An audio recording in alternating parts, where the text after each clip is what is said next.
Welcome everyone. This program will look at overhauling the beam front axle on my 1949 AC 2 litre. This older technology is rarely covered these days. With the chassis supported safely on stands or blocks, you can remove the wheels and brake drums.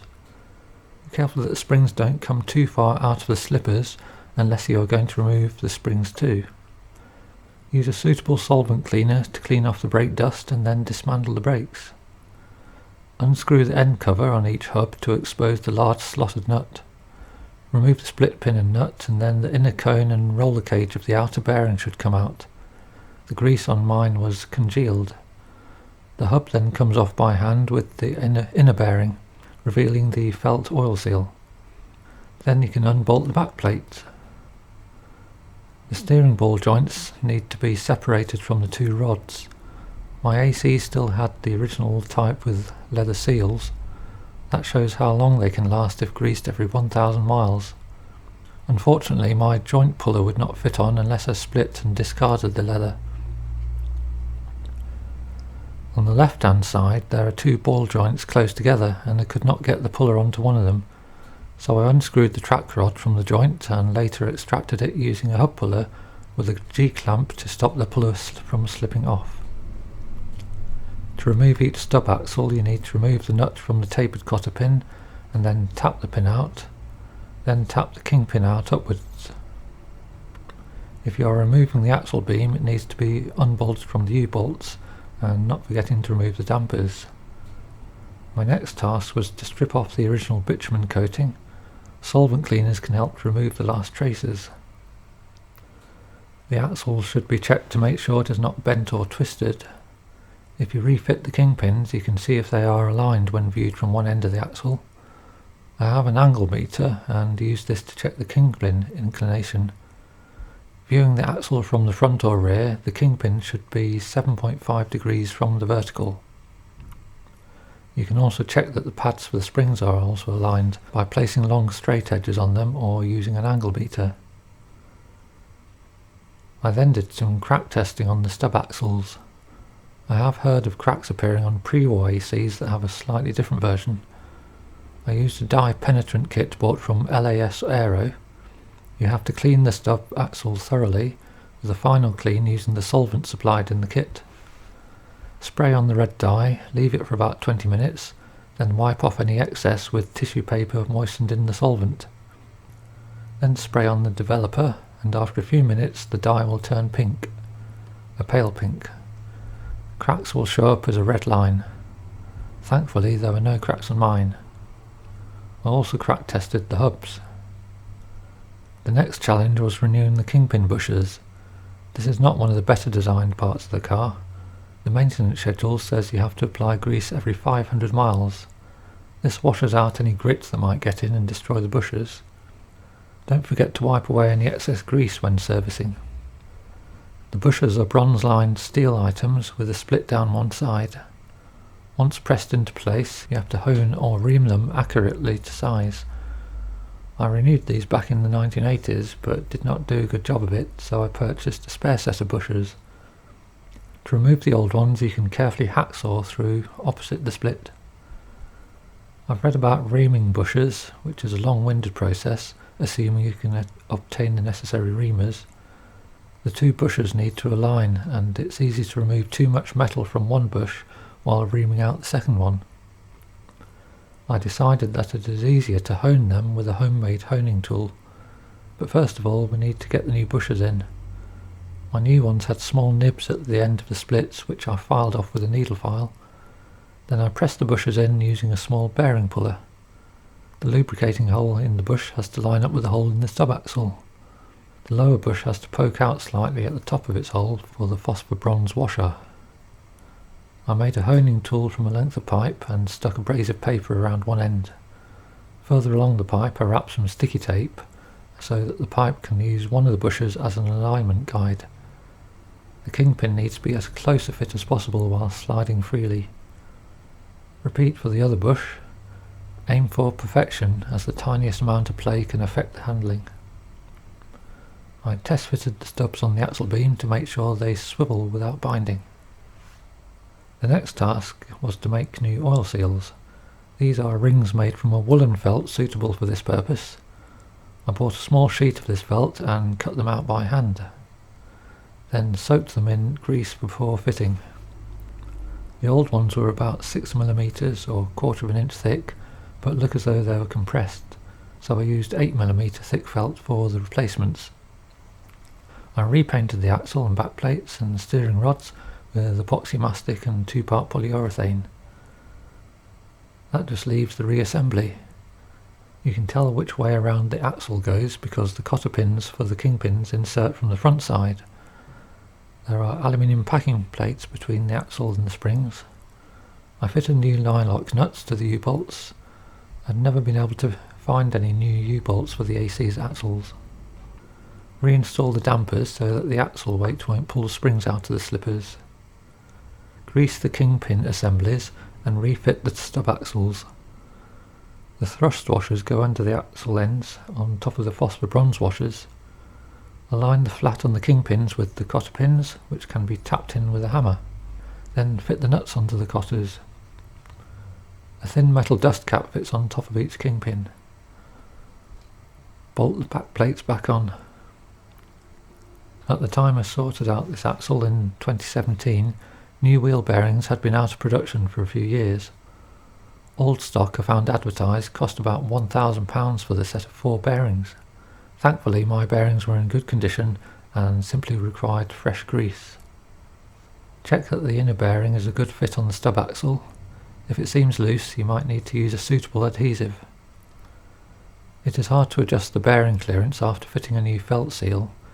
The felt presses against the back of the hub, making it hard to judge how much end play there is. So it is best to test fit the hub without the seal. The end play required is really the tiniest mount that you can feel. AC specified this as about 3 thou or 0.08 of a millimetre. Since you have to get a split pin in, each 1/6 turn of the nut equates to almost 12 thou. You might need to add a shim washer to get the clearance right. Make a note of the nut's position, then remove the hub, install the felt seal and refit the hub. Don't forget the split pin. The end cover that screws onto the hub gives added security against things falling off. Next on the agenda are the steering ball joints or track rod ends, or whatever term you like to use. As mentioned earlier, I had to destroy the old leather seals.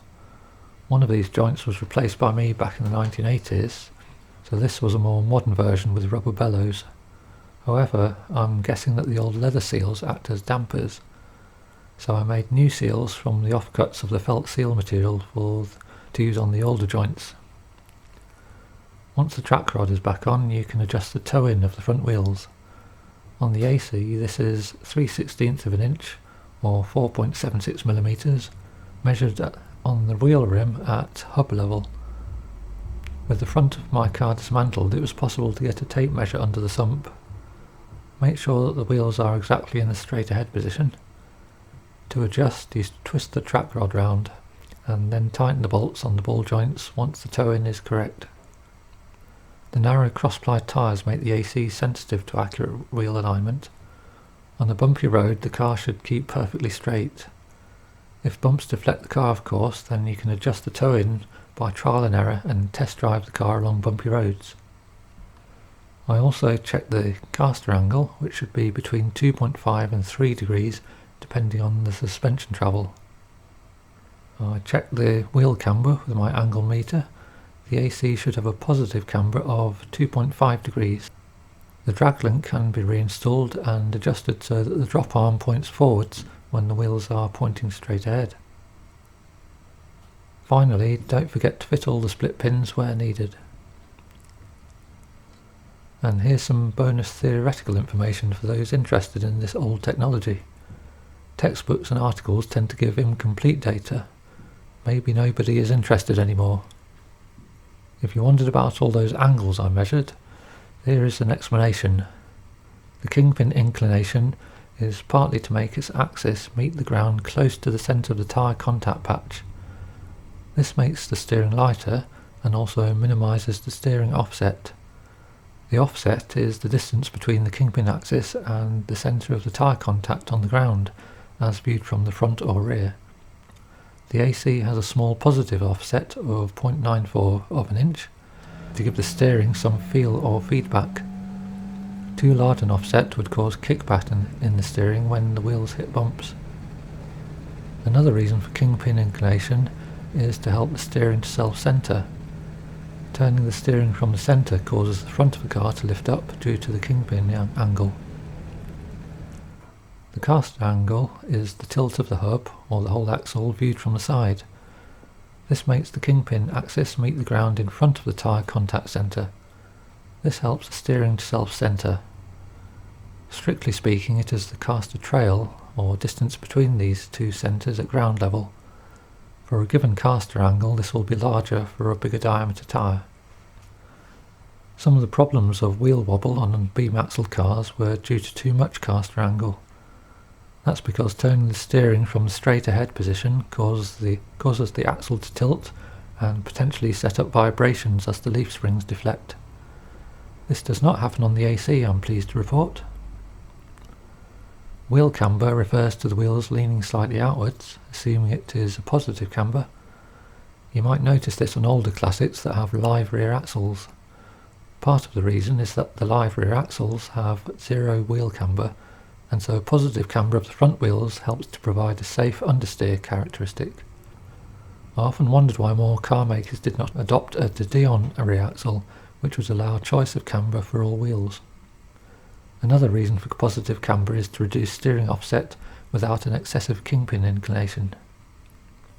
Toe-in used to be partly to tension the steering ball joints when these were spring-loaded. On cars like the AC, it is mainly to offset the effect of the camber. The positive camber causes each front wheel to try and follow a curved path. The track rod ensures that the two wheels' attempts at steering off course cancel each other out, but that only works when the steering is exactly straight ahead. If a bump deflects the steering, the car will steer off course unless there is toe-in to cancel out this steering effect. The way the springs work on a beam front axle seems to be misunderstood. Suspension can look so simple when you see it sitting there quietly, looking all very innocent, but trying to work out the geometry of all modes of its movements, and you'll wish you had never asked about this topic. The effective spring rate measured at the wheel, also known as the wheel rate, is not usually the same as the spring rate, but it is sometimes. The front springs are stiffer than the rear ones because they are closer together to permit a small enough turning circle. This maintains roughly the same roll stiffness as the rear springs, which are wider apart, and also a similar wheel rate. As a bonus, it reduces nosedive and braking. There are two drawbacks. If both front wheels strike a bump, such as a ramp, simultaneously, the wheel rate becomes much higher. In fact, it equals the spring rate. In plain English, you get a harsh bump. The second drawback is that it causes pitching of the car, although the effect is mitigated by long wheelbase and rear weight bias. By the way, all this explanation is from memory. I'm not reciting online articles or any textbooks. As I mentioned in another video, gyroscopic effects mentioned in most books and articles are largely a fallacy. I've verified this both from gyroscopic theory, which is incorrectly described in suspension articles, and the fact that my AC suffers no such troubles. In fact, the AC stability improves with increasing speed, at least up to 80 miles an hour. That was achieved at Silverstone, just in case you thought I was breaking the speed limit. That's all for now. Thanks for watching.